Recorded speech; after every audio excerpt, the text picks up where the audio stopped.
good afternoon and good evening. Welcome to Arise and Shine. I hope you're doing well. जहाँ कहीं से आप हमें देख रहे हैं, I would like to extend a very warm welcome to all of you, those who join us. चाहे आप हमें ऑनलाइन देखते हैं या आप हमें कहीं भी से देख रहे हैं या हमें ज्वाइन कर रहे हैं पाकिस्तान से और outside Pakistan, welcome to our class. We are doing tenses. हम लोगों ने आपको टेंसेस शुरू करवाए हैं. हमने बात की थी, थोड़ा सा मैं इंट्रोडक्शन दूंगी और मैं आगे चलूँगी. नोट्स हम साथ साथ डाल रहे हैं. टेंसेस हमने present, past and future tense बताया था आपको. उसकी आगे सब कैटेगरीज हैं और टाइप्स हैं जो हमने आपको कराई थी. I mean not detail but हमने लिखी थी कि टाइम्स कौन सी हैं.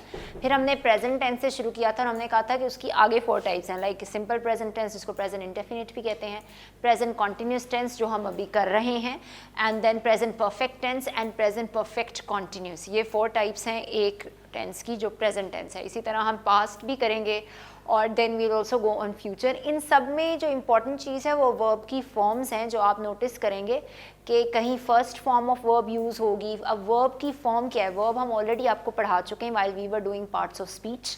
उसमें हमने वर्ब्स की बात की थी, डिफरेंट टाइप्स भी की थी और फॉर्म्स भी की थी. लाइक सिंपल जो वर्ब होती है जिस तरह प्ले, प्लेड, प्लेड, ये सेकेंड और थर्ड फॉर्म है, यानी past and past participle.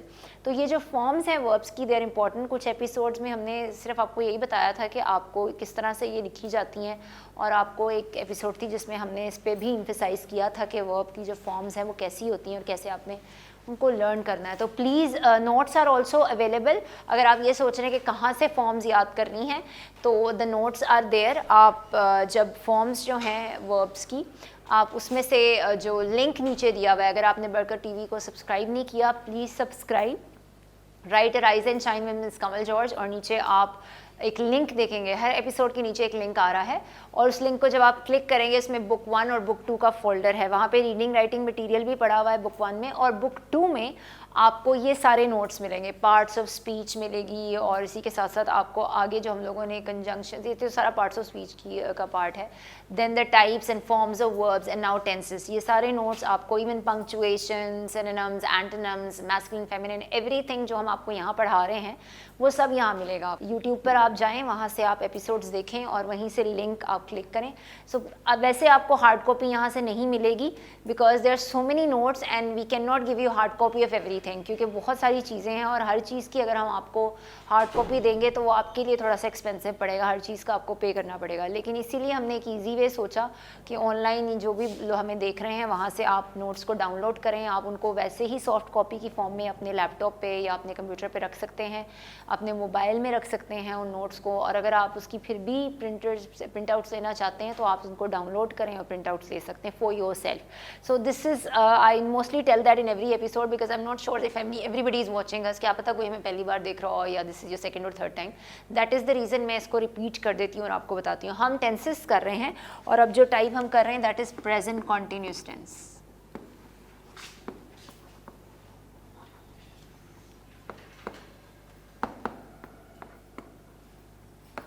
Last time हमने इस टेंस की बात की थी, हमने थोड़ा सा शुरू किया था और इसका रूल भी आपको बताया था. इसी को हम आज लेकर आगे चलेंगे बिकॉज अब ये नेगेटिव और इंट्रोगेटिव्स इसके रहते हैं और बेसिक रूल्स के साथ हम एग्जांपल ज़्यादा से ज़्यादा इसलिए करते हैं that you would understand how to apply this tense while speaking in English और writing in English. How can you apply it, क्योंकि कॉन्टिन्यूस का मतलब ऐसी चीज़ जो हो रही है. तो इसमें होता क्या है, आई के साथ प्लस एम हेल्पिंग वर्ब लगता है, प्लस वर्ब की first form with ING in the end. जिस तरह कि मैं कहती हूँ I am reading a book. Read जो है इज़ द फर्स्ट फॉर्म, ठीक है, वर्ब की.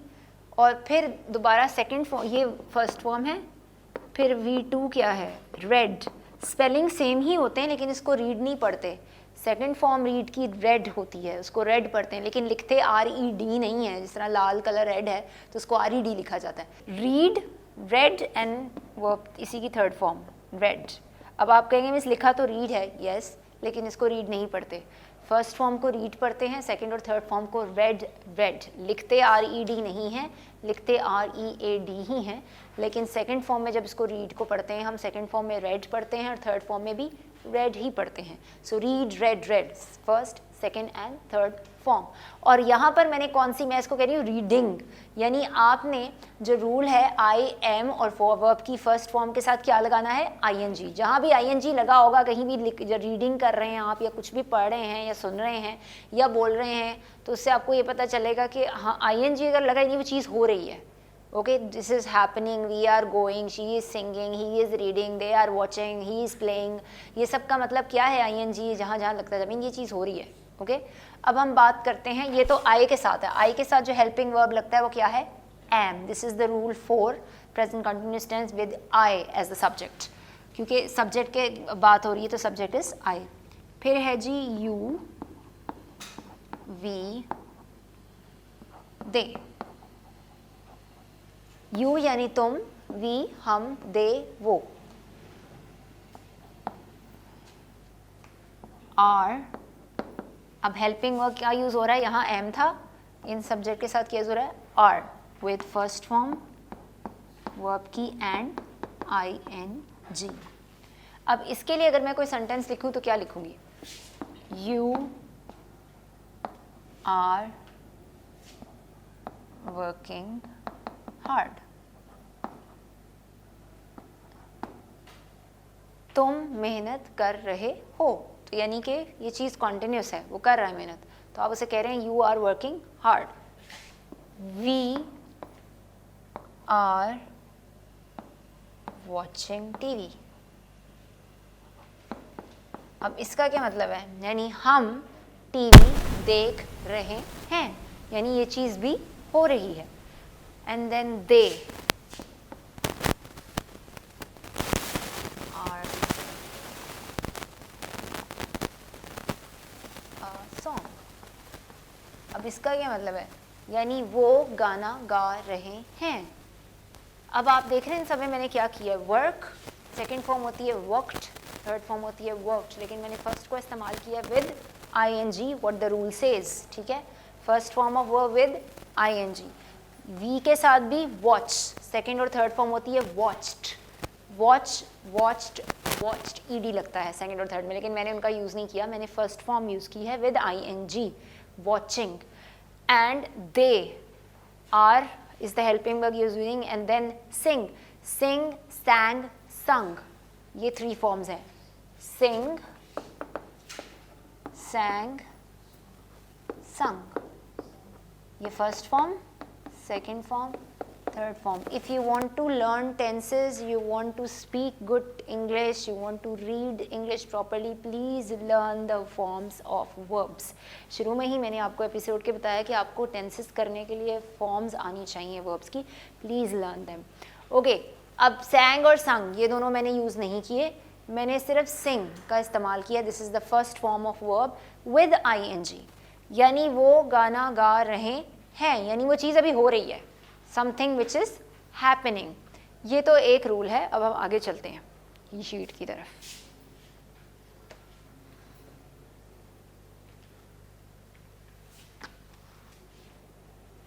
ओके, ही, शी, इट, ये जो सब्जेक्ट्स हैं ही, शी एंड इट्स, यानी कि कोई लड़के का नाम हो, किसी लड़की का नाम हो, इट या किसी चीज़ का नाम हो, plus is. He, she, it के साथ जो हेल्पिंग वर्ब लगता है हमेशा इज़ होता है, plus first form of verb with ing in the end. जिस तरह मैं कहती हूँ he is going to school, यानी कि वो स्कूल जा रहा है. Jack is learning English.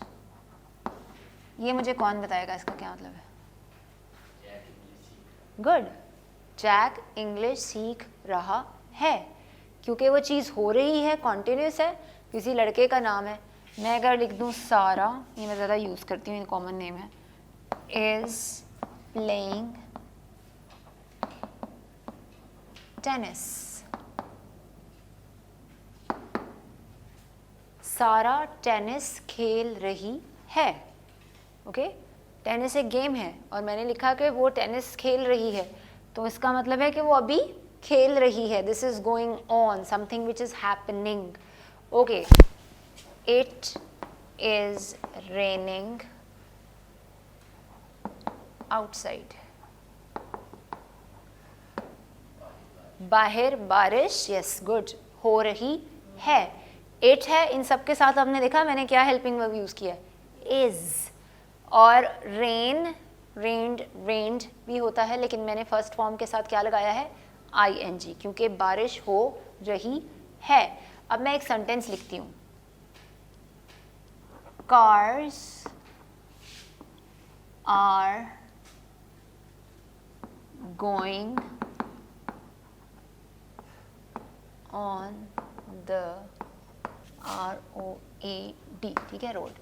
Cars are going on the road. अब कार्स एक से ज़्यादा थी, इसलिए मैंने आर का इस्तेमाल किया है. ओके, क्योंकि अगर मैं लिखती द कार, फिर क्या लगाते, इज या are, is. The car is going on the road, क्योंकि मैं एक गाड़ी की बात कर रही हूँ. लेकिन जब मैं एक से ज़्यादा की बात करूँगी तो क्या लगाऊंगी, आर. ये बात हमने singular plural very present indefinite के रूल्स में भी की थी कि जब दो आ जाते हैं तो वो प्लूरल कंसिडर होता है. तो जिस तरह प्लूरल का लूना है ना, वी यू दे के साथ आपने एस और एस का इस्तेमाल नहीं करना, इसी तरह प्लूरल्स के साथ उधर भी आपने एस और एस का इस्तेमाल नहीं किया था, और यहाँ पर भी प्लूरल्स के साथ आर का इस्तेमाल किया जाएगा, कार्स. अब मैं कहती हूँ John and Jack are playing football. Why are, क्योंकि दो लड़के हैं ना, एक से ज़्यादा हैं, तो अब मैंने आर लगाया है. ठीक है, अब मैं कहती हूँ the girls are playing in the basketball ground. Girls ज़्यादा हैं. ये एग्जांपल्स मैं आपको इसलिए दे रही हूँ कि आपने इससे नहीं परेशान हुआ, ओहो ही शी इट नहीं है. ज़रूरी नहीं कि ही शी इट ही आएगा हमेशा इंग्लिश में. कोई नेम्स आ सकते हैं, कोई कलेक्टिव नाउन आ सकता है. मैं कहती हूँ the army is working hard to protect the country. अब द आर्मी एक नाउन है काफ़ी सारे लोगों का मिलके, तो मैं द आर्मी आर नहीं कह रही हूँ, द आर्मी इज़. अगर मैं आर्मीज़ कहूँगी यानी एक से ज़्यादा फौजें, फिर मैं आर लगाऊंगी. लेकिन अभी एक आर्मी की बात हो रही है, नहीं, पाकिस्तान की एक आर्मी है. ऑल दो वर्ड का मतलब ये है कि इसमें काफ़ी सारे लोग हैं, but it is consider as a collective noun. ये हम नाउन में पढ़ चुके हैं, इसकी और डिटेल में मैं नहीं जाऊँगी. So army is working hard to protect the country, क्योंकि एक आर्मी की ये जॉब होती है. देखिए अब उर्दू में भी मैं उसको एज अ सिंगल बोल रही हूँ कि आर्मी ये करती है, आर्मी वो करती है. मैं ये आर्मी ये करते हैं, मैं ये तो नहीं कह रही, because it is a collective noun और ये यूज़ होता है एज अ सिंगुलर, ऑल्दो इसमें काफ़ी सारे लोग आते हैं. मैंने ये टॉप पे सेंटेंस इसलिए लिखे रहने दिया क्योंकि अब हम नेगेटिव्स और इंट्रोगेटिव्स की तरफ जाएंगे और मैं इसी सेंटेंस को चेंज करूँगी. और भी एग्जांपल्स हम करेंगे, but just to give you an idea कि नेगेटिव में क्या होता है. नेगेटिव का मतलब है कि वो चीज़ जो हो रही है अब वो नहीं हो रही है. नॉट का इस्तेमाल तो कैसे होगा, आई प्लस एम, नेगेटिव्स में अगर लिखना है आपने, plus not plus first form and ing. ये पहला रूल है. ठीक है, अब आपने नॉट का इस्तेमाल करना है. मैं लिखती हूँ I am not going to the market, यानी मैं मार्केट नहीं जा रही हूँ. या अगर कोई लड़का है तो मैं मार्केट नहीं जा रहा हूँ. आई और एम चेंज नहीं हो रहा, लेकिन अब बीच में क्या लग गया है, नॉट, क्योंकि ये नेगेटिव की बात हो रही है. अब क्योंकि इसके बाद है ही शी इट, फिर मैं आर की तरफ आती हूँ तो इसी सेंटेंस को भी हम चेंज करेंगे. He she it plus is plus not plus first form of verb ending with ing. Okay, he is not playing football, she is not watching TV. अब इन सब के साथ क्या लगाती जा रही हूँ मैं, नॉट. प्लेइंग, क्रिकेट कर लेते हैं, cricket. She is not watching TV. It is not raining. इन सब में सिर्फ एक ही चेंज आया है, वो है नॉट का यूज़। प्रेजेंट कॉन्टीन्यूस के जैसे सिंपल प्रेजेंट टेंस में हम डू और डज का इस्तेमाल करते हैं, do with I you they and does with he she it, और वही चीज़ नेगेटिव में नॉट के साथ आती है, डज नॉट और डू नॉट। और इसी तरह इनके जो इंट्रोगेटिव्स हैं वो डू और डज पहले चला जाता है। लेकिन यहाँ पर आपने इनमें हेल्पिंग वर्ब्स में कोई चेंज नहीं किया, इज़ ऐसे ही रहा है, एम भी वैसे रहा है, लेकिन उसके साथ आपने क्या लगाया है, not, because this is indicating कि ये नेगेटिव सेंस है। यानी अगर वो गा रही थी तो सॉरी अगर वो टीवी वॉच कर रही थी तो अब वो टीवी वॉच नहीं कर रही है, तो शी इज़ नॉट वॉचिंग। और अब वो क्रिकेट नहीं खेल रहा है तो he is not playing cricket. अब बारिश नहीं हो रही है, so it is not raining. I we you they के साथ हम ऐसे ही नोट लगाते जाएंगे और आगे हम सेंटेंस करेंगे। ओके, आई तो मैं लिख चुकी हूँ, we you they plus are plus not plus V one mean first form of verb. यानी we are not playing, they are not going, you are not playing, you are not going to the school, to the school. We are not singing the song. Cars, यही sentence जो मैंने लिखा हुआ था, are not going on the road, यानी गाड़ियां road पर नहीं चल रही हैं। They are not reading a book, वो बुक नहीं या किताब नहीं पढ़ रहे हैं। अब इन सब में आर का इस्तेमाल हमने किया है यूजिंग आर विद नॉट, क्योंकि मैं यहाँ पर इनको नेगेटिव्स बना रही हूँ। यानी हर सेंटेंस को, प्रेजेंट कॉन्टिन्यूस को अगर आप नेगेटिव में कहना चाह रहे हैं तो आपने सिर्फ एक ही चीज़ करनी है, उसमें क्या लगाना है, नॉट। बाकी और कुछ चेंज नहीं होगा, सिर्फ आपने हेल्पिंग वर्ब के बाद सब्जेक्ट के बाद आएगा हेल्पिंग वर्ब, इज़, आर या एम, ये हेल्पिंग वर्ब्स हैं। इससे पहले सब्जेक्ट आएगा, आए है तो एम, ही शी इट है तो इज़, वी यू दे हैं तो आर। उनके बाद आपने यूज़ करना है नॉट और फिर आगे वर्ब के ऊपर जाना है आपने विद आई एन जी। इसी रूल को आपने याद रखना है बिकॉज ऐसे ही ये टेंस बनता है। Okay, now will go to interrogatives. अब हम लिखेंगे क्वेश्चन, यानी कि इंट्रोगेटिव्स।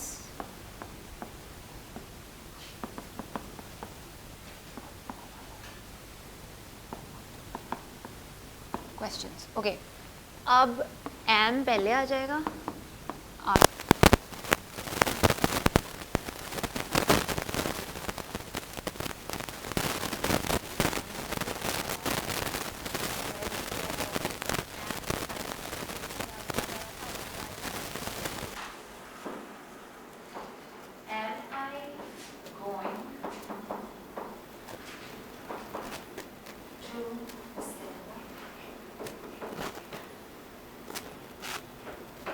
क्या मैं सिनेमा जा रही हूँ, यानी कि सवाल अगर आप करते हैं और भी कुछ हो सकता है लेकिन मैंने इसलिए किया है कि हम गोइंग जब इस्तेमाल करें तो बेसिक चीज़ में जो आपको बताना चाह रही है कि एम अब पहले आ रहा है, तो am I reading the book, am I singing the song, am I going to the cinema. यानी अब क्या हुआ है, एम पहले आ गया है और सब्जेक्ट बाद में। Okay, now another thing, are पहले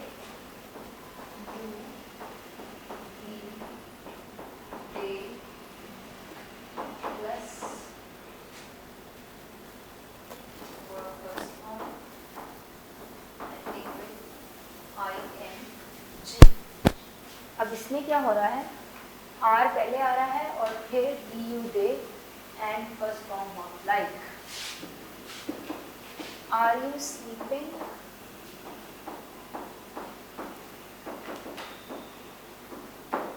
क्या तुम सो रहे हो? Are we studying tomorrow? क्या हम कल पढ़ने जा रहे हैं? ठीक है, क्योंकि प्लीज रिमेंबर कि ये मैं आपको करा दूं, फिर कुछ और रूल्स भी हैं कि ज़रूरी नहीं कि हमेशा सिर्फ हैपनिंग ही हो। ऐसा भी कभी होता है कि प्रेजेंट कॉन्टिन्यूस टाइम में ऐसा जो फ्यूचर प्लान हो उसके बारे में भी आपने बताना हो, तो आप प्रेजेंट कॉन्टिन्यूस का इस्तेमाल करते हैं। मैं कहती हूँ the children are coming at 6 o'clock, यानी बच्चे आज 6 बजे आ रहे हैं, यानी अभी आए नहीं हैं, दे आर कमिंग, तो ये फ्यूचर में होना है। तो लेकिन मैं इसको प्रेजेंट कॉन्टिन्यूस के साथ लिखूँगी तो कैसे लिखूँगी? Children are coming at 6 o'clock। उसकी तरफ भी आते हैं, पहले हम ये वाले रूल पर, मैं आपको वो रूल्स भी बता देती हूँ कि कहाँ कहाँ और प्रेजेंट कॉन्टिन्यूस यूज होता है। एक तो जो चीज़ हो रही है उसके लिए डेफिनेटली होता है, बट फ्यूचर प्लान्स के लिए वो चीज़ जो कॉन्स्टेंटली होती है, so we come to that later. पहले हम ये सीखते हैं। Okay, this is the use of are first with subject you we they, you we and date वाला नहीं, दे वाला सेंटेंस नहीं था सच। चलो लिखते हैं, are they going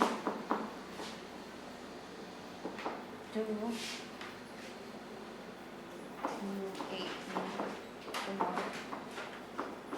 UAE is basically United Arab Emirates, Dubai भी कहते हैं। क्या वो कल UAE जा रहे हैं? तो are they going? Go and gone, go first form है, went सेकंड फॉर्म है, gone थर्ड फॉर्म है, लेकिन मैंने फर्स्ट फॉर्म को यूज किया है with ING for present continuous। is plus he, she, it plus verb first form with ING। is she singing the song? क्या वो गाना गा रही है? Is he playing football? I am using the same sentence ताकि आपको पता रहे कि उन्हीं को मैं कैसे चेंज कर रही हूँ, प्लेइंग फुटबॉल या सिंगिंग सॉन्ग या रीडिंग बुक, ताकि उन्हीं के साथ आप नेगेटिव इंट्रोगेटिव्स को मैच कर सकें। अच्छा, इसी सेंटेंस को नेगेटिव में करेंगे तो कैसे करेंगे? That's why I am not using more new sentences. वही जिनके साथ मैंने सिंपल सेंटेंसेस लिखे थे उन्हीं के साथ थोड़ा सा चेंज मैंने किया है, इसमें स्लीपिंग और स्टडिंग वाला।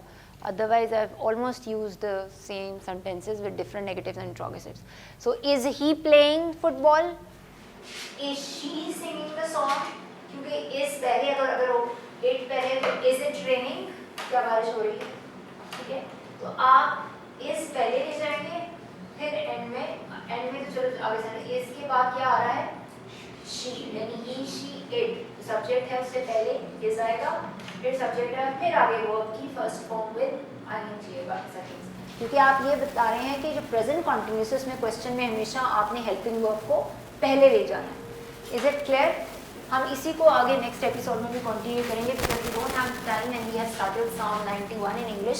2 वर्सेस हमने की थी, तो अब हम अभी टाइम नहीं है कि आपको वो कराऊँ, क्योंकि हमें यही आगे भी कंटिन्यू करना है नेक्स्ट एपिसोड। कुछ वजह से यूज हम करेंगे और फिर हम प्रेजेंट कॉन्फिडेंस ले जाएंगे। But thank you very much, please keep continuing and please learn the forms of the verbs if you don't know them, because वो इंपॉर्टेंट है। अगर आपको फॉर्म्स आती होंगी तो आपके लिए ईजी होगा इन टेंसेस के रूल्स को लर्न करना और अप्लाई करना इन स्पीकिंग और reading English. They're writing English. Thank you so much for this.